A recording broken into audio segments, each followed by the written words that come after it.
listening to Question Reality. Question Reality with Priscilla Leona. Priscilla Leona. Only on LA Talk Radio.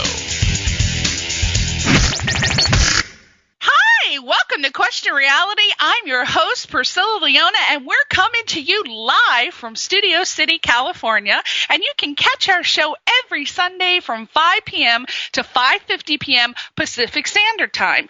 Now, if this is your first time tuning in, our show is about informative entertainment, and we do it in a fun, upbeat style. And we are going to provide you with tips, advice, and resource information on how you too can pursue a career in show business or regular business. We have guests that are in various professions in the entertainment industry, and actually we're expanding now into the corporate aspect. So that means basically that we're going to have somebody at some point in time from a career that interests you. So you're going to have to listen to the show every week just to find out.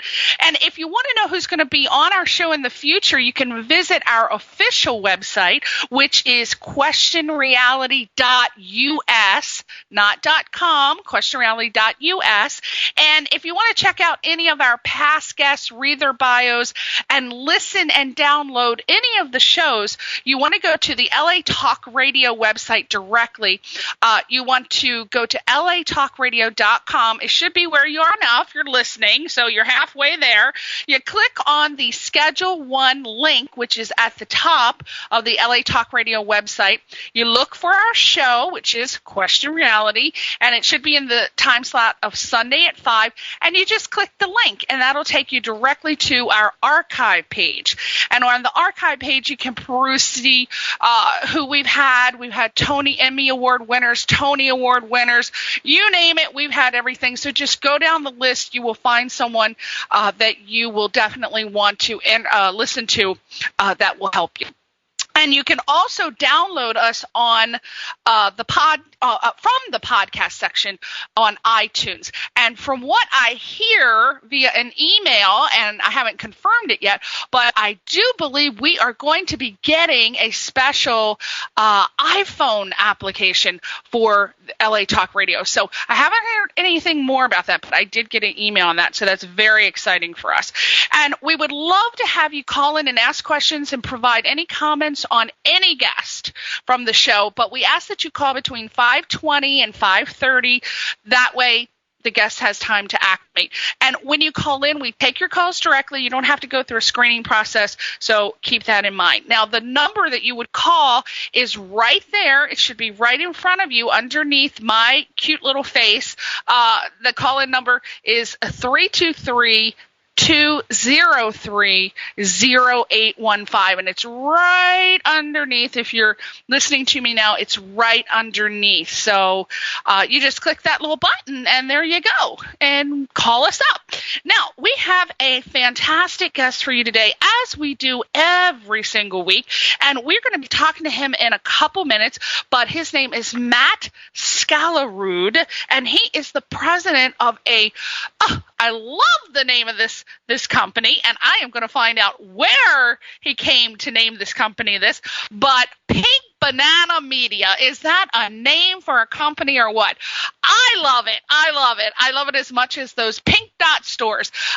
He was referred to me by our wonderful Stephen Levine from Grapevine Public Relations Agency, and we are going to talk to him a little bit about what he's doing in the world, because he is just blazing the trail. He is just tearing it up, and you're going to have to wait a couple minutes to talk to him about what he's doing. Now, I want to tell you about some exciting stuff going on. Our wonderful little people at Delray Beach Film Festival in Florida, Delray Beach. This is your last chance to sign up for their Celebrity Golf Scramble. That is happening on this Tuesday, March 23rd at 9 a.m., and you can win a Mercedes. This is being sponsored by Mercedes-Benz of Delray Beach, and there's a lot of raffles and prizes, and it's like a steal. It's $99, not even $100, $99, and that gets you lunch, it gets you a round of golf, and a free ticket to the DBFF, which is the Delray Beach Film Festival. And this is a charitable donation, and if you want to go, you can still RSVP right now. So grab a pen and paper. I forget to tell people, when you listen to my show, always have a pen and paper, because there's always some kind of great event that I'm going to be announcing. So if you don't have a pen, get your lipstick out. That's what I used to do in the 80s. Okay, so the phone number is 877-733-3032. Again, 877-733-3032. Or you can visit their website, which is D as in dog, B as in boy, F as in Frank, F as in Frank, .us. So that should be a lot of fun. There's going to be celebrities there. You can go to the website and find out which celebrities are going to be there, but you can't beat that for a $99 fee. So that sounds exciting. Now, there is, I know you guys were familiar with a game show in the 70s called Let's Make a Deal. Who didn't love that? Well, it is back. I don't know if any of you people realize this, but it is back, being hosted by one of my favorite people, Wayne Brady, and it's on CBS. You can email me, but basically, I'm telling you this because the show has been taping at the Tropicana in Las Vegas, but for 5 weeks, they're taping live in Los Angeles, and they're doing it right now. It started on March the 18th in Hollywood, and all contestants are chosen from the audience. As you know, you come there, you wear a costume, you can win a car, a vacation, computer, furniture, tons of cash, or you can walk out of there with a goat. I'm just telling you, you can win just a simple can of soup. I was watching it one time recently, and these people passed up 3 cartons and ended up with a car that was from a wrecking lot. It was just horrible. But, that's the risk. If you want to know how you can get free tickets to be on that show, email me at Priscilla, Priscilla, Priscilla at questionreality.us. Priscilla Leona, Priscilla at questionreality.us. And again, that's Let's Make a Deal on CBS, hosted by Wayne Brady. Another exciting thing, Jeannie Diva. She is an international celebrity voice and performance coach. She is having a vocal breakthrough singers workshop. It's Saturday, March 27th at 1 o'clock. It goes from 1 to 4 o'clock. And it is at a place called More Art Inc. And that's at 10667 White Oak Avenue in Granada Hills. Let me give you the phone number, 818-428-1377. It's $40 in advance, $45 at the door, cash, check, credit cards, you name it. If you want to pay for it on the internet, JeannieDiva.com, JeannieDeva.com. And if you don't know who Jeannie Diva is, she has been seen on E! Entertainment TV with the Backstreet Boys, Nick Carter. She's been on American Idol Chat on the TV Guide channel. She's endorsed by Fleetwood Mac, Rolling Stones, Amy Winehouse, Elton John, you name it. And some of her clients include Grammy Award winner, American Idol finalist, members of the Jay Giles Band, Foghat, Linda Carter, you name it, Celine Dion, Stevie Wonder, Christina Aguilera, Janet Jackson, blah, blah, blah, blah, blah. The list goes on and on and on. She is the originator of the Diva Method, which is complete vocal technique for stage and studio. She's also the author of Contemporary Vocalist. It's an internationally acclaimed book and CD series combination, and it gives you the Diva Method vocal warm-ups and cool-downs. It's a fantastic book. When I went through my I want to be a singer phase, this was what helped me. I was actually able to sing a tune, and I didn't go out of pitch, which is usually my problem. I usually do sound like a Peking cat with a tail being sliced and chopped, but I did not when I followed this method. Unfortunately, my phase with wanting to sing moved on, so I did not continue with that. But had I would have been up there shaking it like Shakira right now. So check that out, GenieDiva.com. Last thing I want to tell you about, very exciting. A friend of mine owns a company called blankspaces.com. It is on Wilshire Boulevard in LA. It is the coolest company ever because what they have a huge space that they actually rent out these little corporate spaces. And it's absolutely perfect for people who are in the entertainment business who want to have quick meetings, like if you're a writer or if you're an actor and you want to have a meeting, if you are just anything you can think of, any reason, a real estate agent, a person, if you don't have an office and you need to have an office, or if you need to have, this is a place that you definitely want to call. Gorgeous, modern facility. You've got to check it out. Blankspaces.com. Ask for Jerome Chang. Tell him I referred you because this is awesome. One of the things that he started was having all of these different business people having their events and hosting things there, which is what I'm about to tell you. This is called Breaking Into Event Planning. So on March 24th, which is this Wednesday, from 6:45 to 9:45, Blank Spaces, it's at 5405 Wilshire Boulevard in Los Angeles.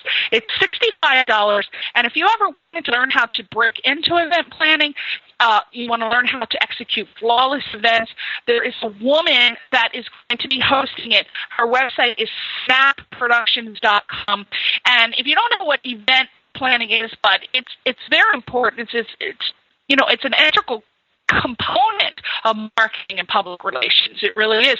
And events kind of, as everybody knows, they have the power to impact consumer awareness and your perception of a brand. So, fundraising, they have production, I guess, with event planning, it's from production, launches, fundraising, galas, and then, effective events can help your brands and organization achieve their goals. So you definitely need to know something if you are in the business world. I feel that everybody should know how to throw an event because not everybody's going to have money to be able to hire an event planner. So I think it's a great idea to just go and get some ideas and plan your own event. Because starting out, you have to do everything yourself. But event planning is more than just throwing a good party. Each production takes months of planning and strategy. And this seminar, from what I hear, they basically review the stages of event planning from conception to development. So I would imagine that you're going to definitely learn like the different types of events, maybe some of the goals and objectives, I would think. I know you'll probably get tips for a successful event because who wouldn't include that? And I would imagine all the essential production documents maybe because you got to have some production reports and timelines and budgets and stuff. So I'm telling you, I would definitely check it out. If you are in business and you want to expand, you should take an event planning class. And I took many of them in the inception of my deciding what to be phase, and this was one of the things I really enjoyed. And we're talking way back in the late 80s. So, and I would imagine it's gotten even better today. And again, the instructor is Ginger Campbell of Snap Productions, so check that out. So, we are finished with all of our advertisers. Yay! Yay for Matt! Yay for Matt! All right, now Matthew SKALLERUD, again, is the president of Pink Banana Media. Now, you say, what is Pink?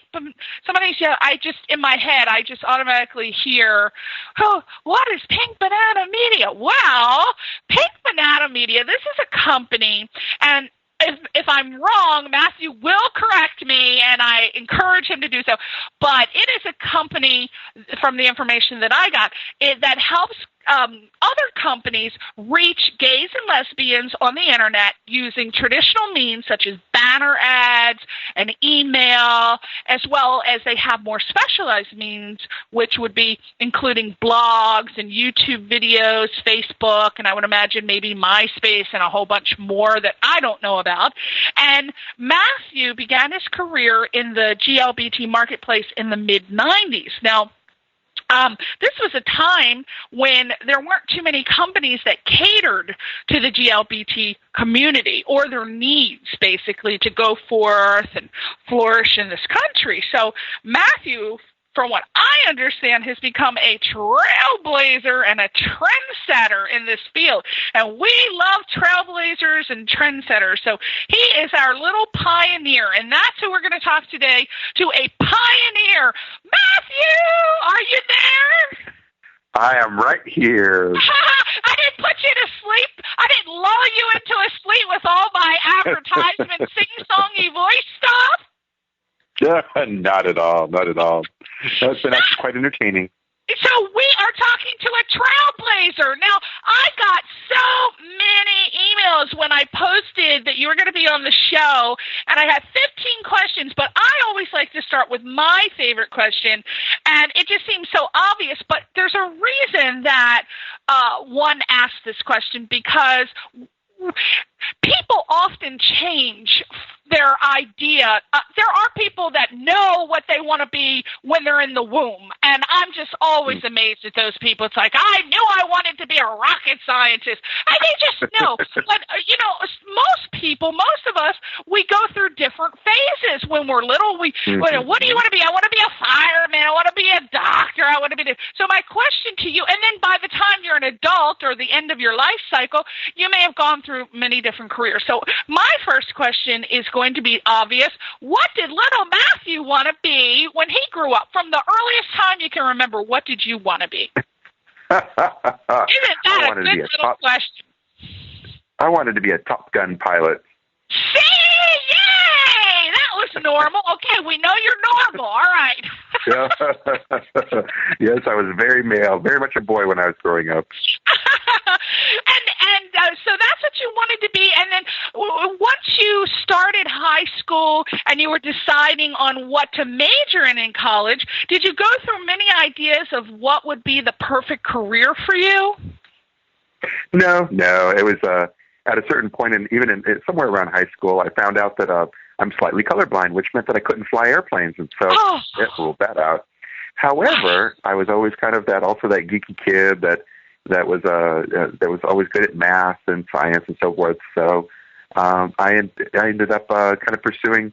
I got my degree in aerospace engineering. So when you talk about being a rocket scientist, that's what I trained and studied to learn. Oh my God! See, there's another one of my psychic connections. Son of a biscuit eater! I don't know how I do it. I just amazed myself. I didn't even know that. Wow! I was going to say cowboy.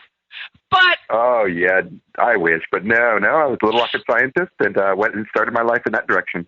Oh my God! So you actually got your degree and you pursued a career. You were actually working in the field. Oh yeah. It's ironic though. It's funny that for some people in life, and my parents especially, they thought, that's great. Now you've got a career for the rest of your life, and that should be what you do. And I got bored really quick. After a few years, I thought I studied to work in an environment that's this mundane, and there's got to be something better out there. Right, as most of us do. So, and it's not, and that's what I want to bring out, Matt, because you ended up finding your dream career, and a lot of people, especially younger people, they're pressured by their parents to be a doctor or a lawyer or the typical thing, and they do want to listen to their parents, because I would imagine that little Matthew was a wonderful kid who loved his parents and wanted to please them, like we all do. So you kind of wanted to make sure that you fulfilled that obligation, and that is so much pressure. Now, my question is, once you did that, you got in the field, what was it that, I know you said it was mundane, but how long did you work in that field before you couldn't take it anymore? And during this process, while you're thinking, oh my God, I could be doing something else, were you having thoughts of what else you could do? And what was the final straw to get you out of there? Yeah. Well, I was noticing that the salespeople in our company, I was helping them quite often, and just because I was the low man on the totem pole, and ended up helping them with some of their clients. And I just started thinking, as we all do, I thought, I kind of enjoy doing that, and I think I can do it better than them. And they drive better cars than we do. So I decided to actually go into sales of what I was working on in the whole engineering world. Ooh. Wow. So, but that's what allowed me to eventually, when the internet kicked in and came along, and I started dabbling with that. That it was those skills that actually just allowed me to make this work, because I was comfortable in the technology, and had kind of grown up with computers, not so much when I was a kid, but grew up with them in work.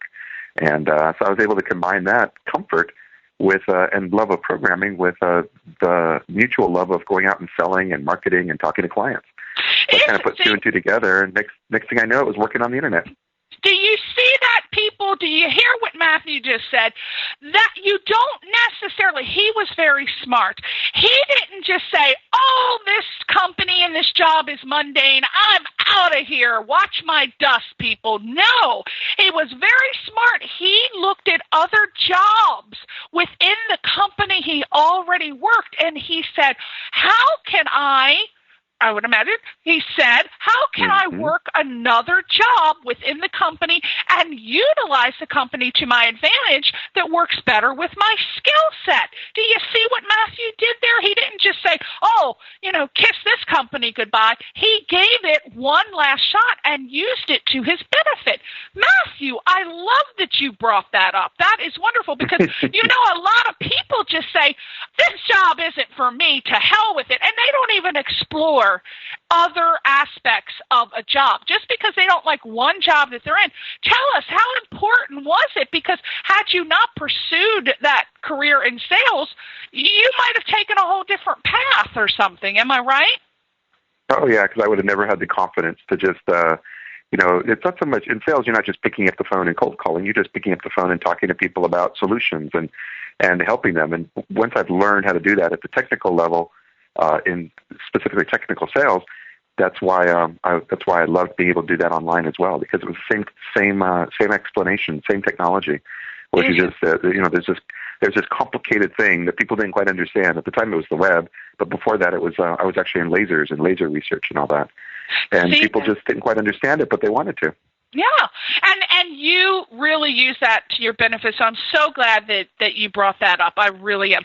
Now, I read in your bio that in 1995, so you're doing the sales thing. I don't know what time period that was, but I read that in 1995, you launched a website called gaywire.com. However, when I went to pull it up to check it out, it's now listed as unzip.net. So is this the new name? Yeah. And if so, what was the reason for the name change?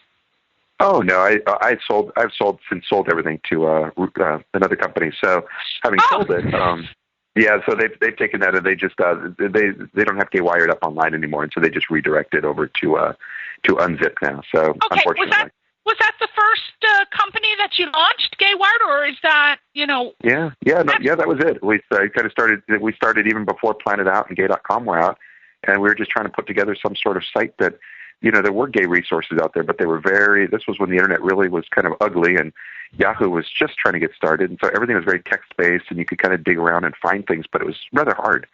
So we said, well, why don't we just kind of come up with some way for gay people to be able to find gay resources that are out there. And I could just say that we didn't know where things were going to go, but one thing led to another, and next thing you know, we're kind of creating this entire community site and had all these, sections based on travel and entertainment. And it was just all the resources that were there. But then we're starting to work with gay magazines and gay hotels and putting them all up online, and it just kind of had a life of its own. Wow. So the traffic, what was the traffic like in 1995? I mean, being new and just getting started, how did you gauge what the traffic was like and who you were hitting, and how did you do that? Well, since we were starting out at zero, and of course back then the ways to analyze web traffic was much more rudimentary than it is today. And we just simply, you could tell based on server statistics and all that how you're doing, but basically it's the feedback you're getting from your users, and you start getting emails. I mean, I remember the first time within a month, and we got an email from someone that met their future partner right there from our site online. So. Oh, wow. From that, we kind of knew we were onto something. You just start to realize that you are impacting more and more lives, and you start to see more and more people using it, and it's just you don't know where it's going to go. Wow. So you had a whole bunch of different things on the website. So you were touching a a bunch of different types of information. Like, what were some of the things that you had on GayWire.com that you think were essential to launching you to the next aspect of the website? Yeah. Well, travel became very important. So, and then ultimately over the years, travel advertisers became one of our strongest supporters. And I would probably say entertainment was next. So entertainment and travel were two very strong areas. But on top of all that, what we actually did is we started one of the first e-commerce sites where we actually started making it so we can sell gay products online, directly online, and process the credit cards right there. And that was a really big deal because this was really just barely getting started, and there were no real gay retailers at that time. So it was like, say, August '96. We started launching. We had the products available, but next thing you know, we started getting more and more orders because Christmas was coming along. And I can tell you that whole little e-commerce adventure turned into a huge part of our business as we just started. We found out from that first Christmas that there's really something to it, and we actually ended up working with a lot of other companies in the gay market, like TLA Video and 10% Productions, to actually show them how to do it as well. Wow! Oh my God! Well, I tell you, I think that covered the first question that I was going to go into. I think I read Lisa's mind. We had a question from Lisa in Detroit, Michigan, and she said, I know that when you started your business, there probably wasn't a roadmap for how to approach the GLT community online. What were some of the things initiated in your company's infancy that you feel broadened the GLBT market? Did we cover that in your last statement? Yeah. Or can you pretty much, like, well, then I'm going to add to that. Since there was no roadmap to do things online, what were some of the various concepts, that you started testing, like maybe some back-end stuff or, what were some of the systems that you got up? Yeah, and it's true. And that's what that's what even applies today. It's not that people that are nobody sees the future. You can all you do is you kind of watch trends, and you can start to get a sense of where things could go. And so what we were doing without a roadmap is just trying to figure out where could things go. And so e-commerce was one we had no idea what kind of can of worms we were opening up in a good way, as far as just finding out that, wow, there was a whole pent-up demand in the country for people to be able to have access to and music CDs and all sorts of gay calendars, especially calendars were a top seller. You just didn't have access to them before. So that was something we just learned without a map. And then the other piece is that we also found out people wanted to meet.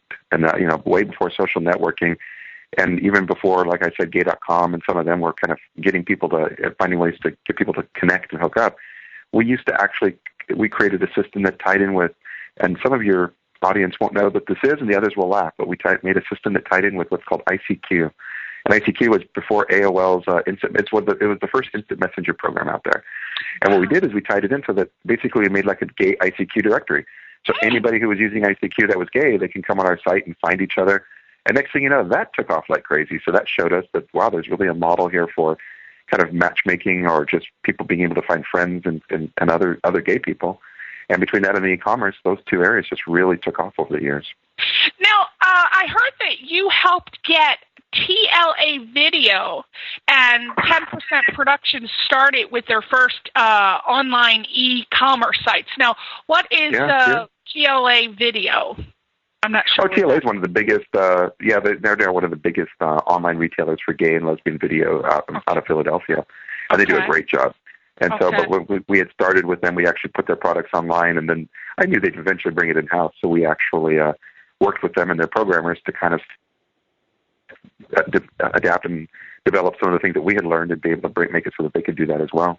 And what's 10% Productions? What type? I think they're no longer there, but they used to be very strong at the time with calendars and greeting cards, and but they're very strong in the gay community on that side of life. How many companies, when you initially started that, you were involved with? What percentage would you say are still around today, based on how you helped them with their online business? Yeah, I would say well over 50% are still there, but there's still quite a few that were smaller retailers or vendors that had, especially pride items. I will say that most of the companies I used to work with that did little rainbow flag thingies of all shapes and sizes, they don't seem to be around as much, but that might also speak to the fact that maybe the gay community feels less of a need to be waving or putting little rainbow stickers on their car and maybe evolve to another level. Okay. This question comes from Pamela Boca Raton. She said, in your type of business, you obviously test many boundaries. What do you feel has been your most exploratory approach to date, and what was the outcome? Good question, Pamela. Yeah, I'm trying to think of all the boundaries. In some ways, especially when you're in the gay community, you almost you push everything. Right. If it's in the gay,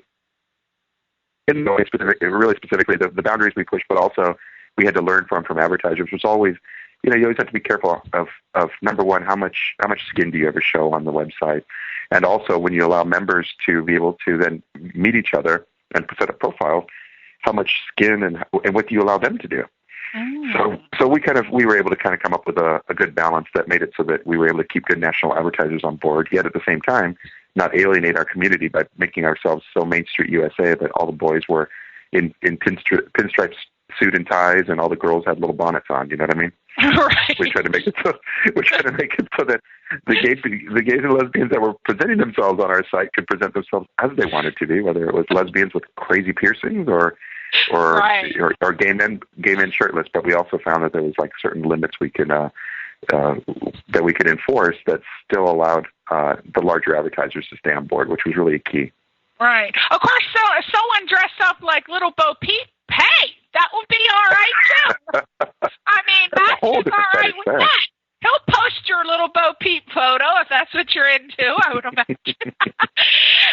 This question comes from Chad from San Francisco, and he says, Dear Matt, what have been some of the obstacles in the path of your business?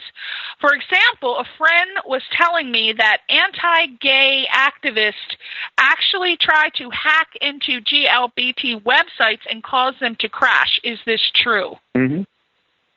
I don't know if it's true now, but I know that over the years we have experienced that as well. And those things of course become major issues in terms of technology. Is you're always trying to keep up with technology, and yet there's always somebody that's on the other side that's always trying to stay one step ahead of you. So as long as you know their target, you're fine. But all of us have been probably a target at one time or another. I just can't believe that. I mean, it's bad enough we got, people still, I don't know what these people do. Who has time to be out there writing all these viruses? Isn't that insane? I mean, why? If you are smart enough to create a virus to bring down Microsoft, what the hell? I mean, can't you find something else more productive to do? Come on, do something, write a program that's going to be beneficial to mankind. Why would somebody spend all day figuring out how to crash, a business? It's just amazing to me. But, that's the internet is. That's how the mind works. No, I'm sorry. Matt, I don't understand it. This world is just made up of so many people. And, we call them wackos, but, everybody thinks everybody else is weird. That is what we have to understand about ourselves as society. If we don't understand someone somebody's going to be calling us weird too. We're weirdos to somebody, so we call them weirdos. We may be a weirdo too. Okay, this comes from Emilio from Palm Beach. He says, Dear Matt, you have been featured in many articles on websites and in magazines such as gay.com, planetout.com, and am I correct that you were also featured in the marketplace section of the Wall Street Journal? Wow. Is that true? Yeah. Yeah, wow, we scored. He must be a big fan. He knows everything about you, doesn't he? Way to go, Emilio. Yeah, no, we were very happy about that. I was thinking 98 or 99, and we were featured in the front page of Marketplace with pictures. The little Wall Street Journal's black and white version of pictures of our website and everything. Wow, it was quite exciting. It was an exciting time. And that's pretty big stuff to get to the Wall Street Journal. Was it the total succession of everything that someone said, hey, this guy's done this, that, or was it one thing that really sparked and they got hold of it and said, hey, he's doing this, let's find out about it? Actually, the reality is that the .com craze was still going on at that time. So almost everything .com oriented was exciting, excitable. Everybody wanted to hear about it and write about it. And so basically, once the Wall Street Journal wanted to go a little more cutting edge and take a look at what's going on in the gay community, that's where we were. So that was we were just in the right place at the right time in terms of being kind of gay pioneers in this whole .com space, and they found it was really a compelling story. So it was kind of exciting. Yeah. Oh, my God. Yeah, that's for sure. Now, this question comes from William from Red Bank, New Jersey. Oh, Lord, did I have some good times in Red Bank in the 80s. Red Bank, New Jersey, in the house. He says, Dear Matt, at this point in time, do you take on a mix of helping small businesses and big businesses? Oh, yeah. What I actually do, I found a nice little formula that works. I have some pretty fun clients, some good clients, like even the tourism folks at Sweden, and I help them use online media just to help find gay people and get them excited about traveling to Sweden. But that's on the large side, and then from there, when I all the rules that apply, all the tools, the tricks, everything that we do, I actually do a lot of presentations and seminars and workshops, and from there. I do a lot of educating to small businesses so that they can actually walk away and do a lot of it themselves as well. So if some small companies will hire me to do that, but in general, a lot of them will just go away and I give them all the tools to be able to do all of it on their own, and they're quite appreciative of that. That is so weird that we went into that. I did not put these questions in order, and I'm reading the next question from Brad in Miami, and he says, Dear Matt, can you give us an example of how your company could help a small business grow and a big business? Yeah, and that's especially because everything that I'm, now we're fast forwarding to, I've sold everything with Gay Wired and all the other sites I had created, and now that I'm able to kind of focus on just helping companies reach gay people on the internet, I get to focus more on the fun areas, which is, of course, Facebook and blogs and Twitter and all that good stuff, because that's where a lot of the eyeballs have gone. So in essence, that's where that's the area that I'm working with, whether it's large companies or small, and the rules pretty much apply equally across the board. And the real trick is that small businesses that jump to it. Yeah. Matt, I am sorry, but I left this part out. He spaced down 10 times, so I didn't see that. He said, the reason I'm asking is I just started my own, a couple years ago, I just started my own real estate business, and it's not going too well. Can you help me?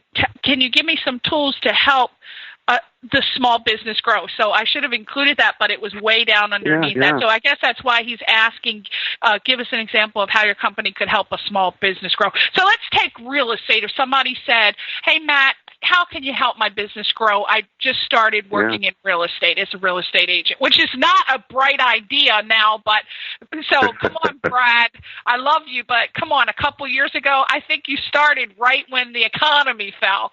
But then again, I bought a lot of land when the economy fell, so I'm not critiquing it. All right, so why don't we help Brad with that?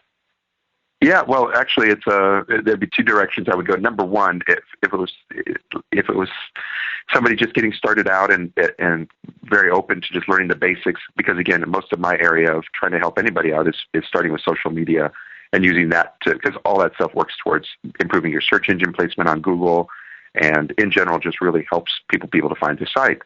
But that said, it would be great and easy to say, let's do a Facebook fan page, connect it all up to Twitter. Get a blog in there that kind of feeds into all that as well. And that's what I do is I try to help clients put all those pieces together. But you're going to laugh because the real area after, I'd say, okay, once we get these pieces in place and we follow some basic rules, we're set. But in this day and age, there's going to be, over the next few years, there's going to be so many really good social network marketers or just companies that can, or people that can help or small businesses kind of promote themselves online.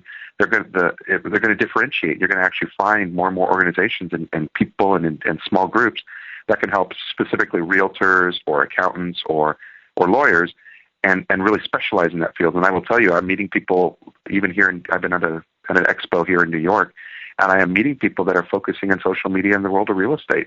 And those are the people I would actually go to because they've decided that they want to be the best at helping realtors really put their best foot forward in the world of online. and be able to find their clients and having access to, finding in those types of individuals and being able to work with them is going to actually be the very best that almost any small business can do. Actually. Yeah, it sounds tricky. It's tricky because the answer is not sitting right out there, but the answer is developing. And I'm watching every day more and more people come up, put up a little shop, a little shingle out front and say, yep, this is what we do. And they're realizing, wow, I'm good at it. And I can actually help people and make a living at the same time. So do you feel that, this is my question, do you feel that all of these social networking sites like Facebook and MySpace, and I can't think of any, Twitter, do you really think that they're are they in the inception of taking over the normal traditional ways of marketing, spending money? Say, for example, our dollars used to go to a magazine, a newspaper. Is this where we should be focusing now? Are you talking about not only having the fan page, but on the right side, for example, of Facebook, those little tiny advertisements? Yeah, I always advocate for both. Yeah, that's at the end of the day, that's becoming some of the very most effective forms of advertising. It's where the eyeballs are at. Right now, Facebook is probably at about 450 million users worldwide and growing. So the eyeballs are there, and they're spending a lot of time in that space. So I'm always trying to teach companies how to really learn how to speak with their potential clients as opposed to them. Speaking to them is like a quarter-page print ad. That's a broadcast. You're speaking to somebody with no chance for them to speak back. But in the social media world, you can actually start speaking with your folks without actually preaching to them and get them to start talking back and talking with each other. So that's a big part. But the other piece, what you talked about with those Facebook ads, is just as valid. And when you run a Facebook ad where you're only paying when somebody clicks on your ad, and by the time you're done and you look at all your results and they give you all these statistics, you find out that you're paying, this is where it gets not too technical, but this gets into the details, you're paying maybe 25 cents or 50 cents CPM, cost per thousand ad impressions shown.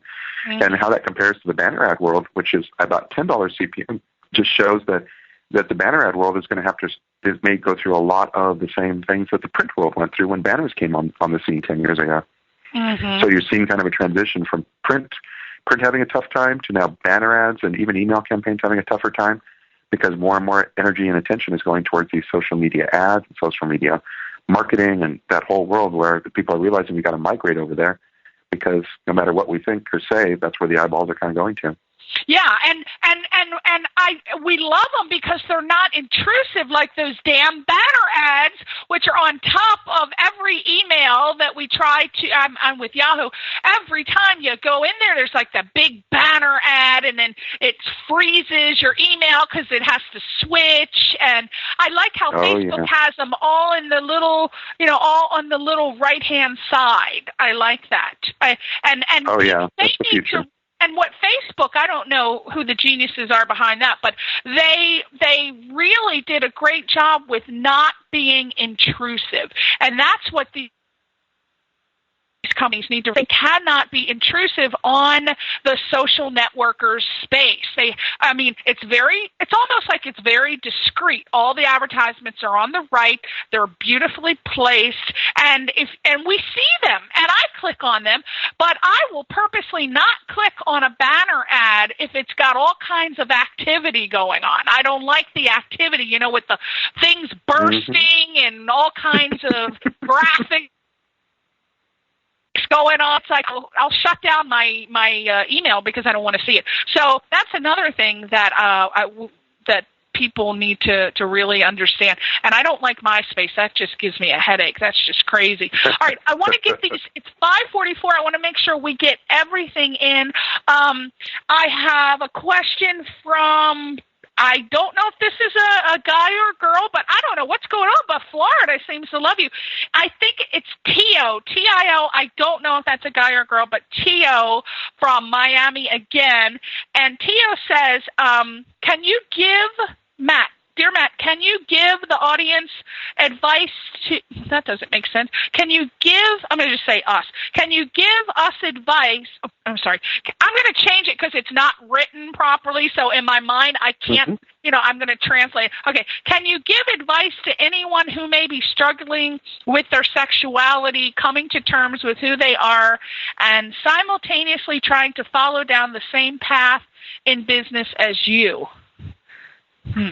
Oh, yeah, because that's always the tough one, especially when you're, like let's just say I'm at a business event and take photos and say, oh, I can't wait to post these on Facebook. And some of the people in conservative parts of the country will look a little squeamish and say, it'd be great if you didn't post those. We're not quite out in our community yet.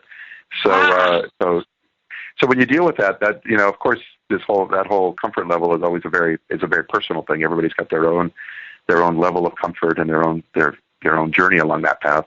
But I would just say that, when it comes to business, it's if you are doing something that's openly gay out there in the business world, you have to be very comfortable on the personal side as well, because without that, I think it's not something you really get. I wouldn't say bashed, mentally bashed. I would say you don't get beat up and people picking on you in the business world based on that. Especially in this day and age, things are really improving a lot. But of course, as we know, it's not there yet. So you just have to.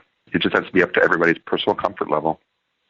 Amazing. I can't even believe people still think that way. Okay, this comes from Todd from Fire Island. What's going on with Florida? That's it. I'm going to focus all my attention in Florida now. I'm getting a lot of it's Fire Island. I don't know. Isn't that Florida? No, that's New York. Oh, okay. All right. Well, wait a minute. I failed geography, right? All right. So it says, Dear Matt, to be successful in your type of career, what are some of the characteristic traits do you feel one needs? That's a good question, because personality really, your personality really has to be, that is such a great question, because that's something I always tell people, and I believe in. Your personality has to match your career. You cannot be in a career where your personality is completely at opposite ends of what you're doing. So you go ahead and take that question.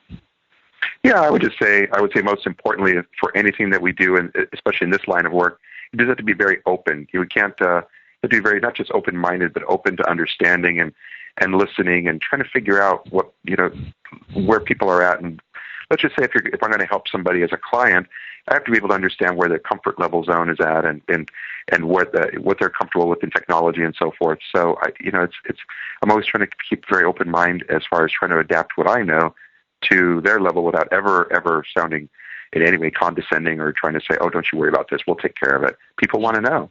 Yeah. So, but it's just the openness and understanding, because even when you're trying to help clients kind of move into the future, if you do more listening and you try to pay attention to what are other people doing, and instead of just projecting what we think we do, projecting just our own selves into where things can go can kind of be a bit dangerous, because we're not we're not like everybody else, no matter how wonderful we all like to think we are.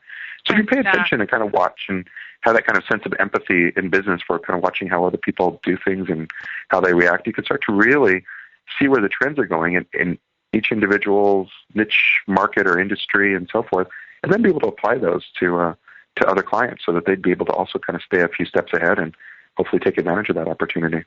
Excellent. I tell you, you're not going to believe this, but it's 5:49 and we have 1 minute, and I'm already in trouble, but I'm going to end this. We got 1 minute. Can you, in 30 seconds, tell me what are the exciting things on the horizon for you and your company? I don't know if you can do it in 30 seconds, Matt. I apologize, but go ahead. No, it's just exciting. This whole social media stuff is growing up in a big way. And everybody's realizing that, wow, Facebook, and then going and tying it into Twitter and then making sure that you're putting your best foot forward in that space is actually helping companies in the world of search as well, which nobody knew was coming, because Google is integrating Twitters into search. So knowing that social media and Google are all going to become best friends means, wow, there's a whole future in this space that everybody's starting to just become more and more aware of. And you are the person to help everyone in the GLBT community. So if you have a small business, Matt is the one to help you get to the pinnacle of success. Am I right, Matt? Absolutely. All right, and you can reach Banana at pinkbananamedia.com. Pinkbananamedia.com. Matt, we're out of time. Did this not go fast or what? It did. You just kept everything rolling along. I'm a roller and a shaker. Matt, will you please do me the honor of promising that you're going to come back on the show? I would love to. Because I didn't get through all my questions. Now I got to send emails to these people telling them, sorry I didn't get to your question, but Matt's coming back. So I can promise them you're coming back by the end of the year, right? You got it. Oh, thank you, Matt. Thank you to everybody listening. Have a great time. We'll see you next week on Question Reality. Bye. Do you usually have one too many cocktails? Feel bloated? Do you poop out at parties? If you answered yes to one or more of these questions, you need the Face-to-Face NYC Betty Ford Spa Treatment. Face-to-Face NYC is the only place you'll be able to get the Betty Ford Spa Treatment. This 12-step program was designed to energize and detoxify your entire body. The spa treatment begins with a 45-minute body-melting massage, followed by a 15-minute hot oil hair and scalp massage. You detoxify under a warm foil wrap, and the freshman facial is applied. You will be so relaxed, we may have to scrape you right off the table. And for a limited time, if you mentioned you heard about us from Priscilla Leona on Question Reality Radio, you will get a whopping 30% off the Betty Ford Spa Treatment. Face-to-Face NYC is located at 20 West 20th Street, Suite 603, New York City. Call us today at 212-633-0404 or visit our website at www.facetofacenyc.com for more details. That's 212-633-0404 or facetofacenyc.com.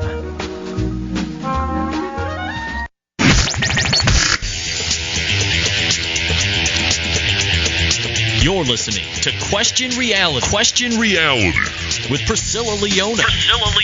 Only on LA Talk Radio.